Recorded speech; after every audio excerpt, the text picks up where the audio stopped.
ମିଥୁନ ସଂକ୍ରାନ୍ତି ମାସରେ ତିନି ଗୋଟି ରାଶିର ଆର୍ଥିକ ସମୃଦ୍ଧି ହାସଲ ହେବ। ଭଗବାନ ସୂର୍ଯ୍ୟ ନାରାୟଣ ଗୋଚରରେ ମିଥୁନ ରାଶିରେ ପ୍ରବେଶ କଲେ ଦ୍ୱାଦଶ ରାଶିଚକ୍ରର ତିନି ଗୋଟି ରାଶି ଆର୍ଥିକ କ୍ଷେତ୍ର ବା ଫାଇନାନ୍ସିଆଲ ସେକ୍ଟରରେ ବିଶେଷ ସଫଳତା ପାଇପାରିବେ।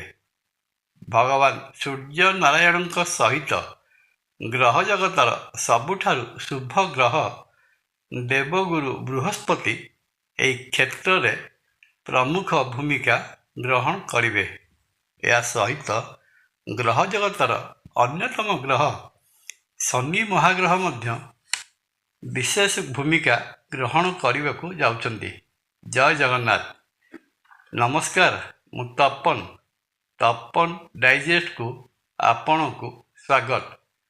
ଚଳିତ 2026 ମସିହା ଜୁନ୍ ମାସ 15 ତାରିଖରେ ରବି ମହାଗ୍ରହ ଅଥବା ସୂର୍ଯ୍ୟ ବୃଷ ରାଶିରୁ ବାହାରି ମିଥୁନ ରାଶିରେ ପ୍ରବେଶ କରିଛନ୍ତି। ସୂର୍ଯ୍ୟଦେବଙ୍କର ମିଥୁନ ରାଶିରେ ଗୋଚର କରିବା ମିଥୁନ ରାଶିଜାତ ବ୍ୟକ୍ତିଙ୍କୁ ତେଜିଆନ କରିବା ସହିତ ପରାକ୍ରମୀ ମଧ୍ୟ କରାଇବ।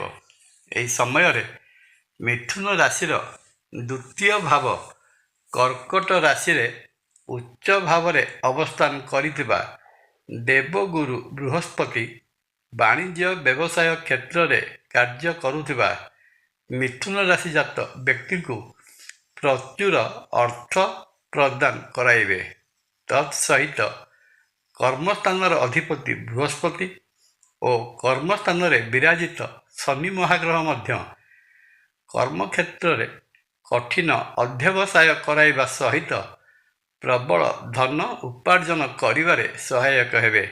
ସେହିପରି ବୁଧ ମହାଗ୍ରହଙ୍କର ଅନ୍ୟତମ ରାଶି କନ୍ୟା ରାଶିଜାତ ବ୍ୟକ୍ତି ଦଶମ ଭାବରେ ଅବସ୍ଥିତ ରବି ମହାଗ୍ରହଙ୍କ ଯୋଗୁଁ କର୍ମକ୍ଷେତ୍ରରେ ପ୍ରଚଣ୍ଡ ଶକ୍ତିଶାଳୀ ବ୍ୟକ୍ତିତ୍ୱର ଅଧିକାରୀ ହେବା ସଙ୍ଗେ ସଙ୍ଗେ ଧନ ସମ୍ପତ୍ତିର ଅଧିକାରୀ ହେବେ।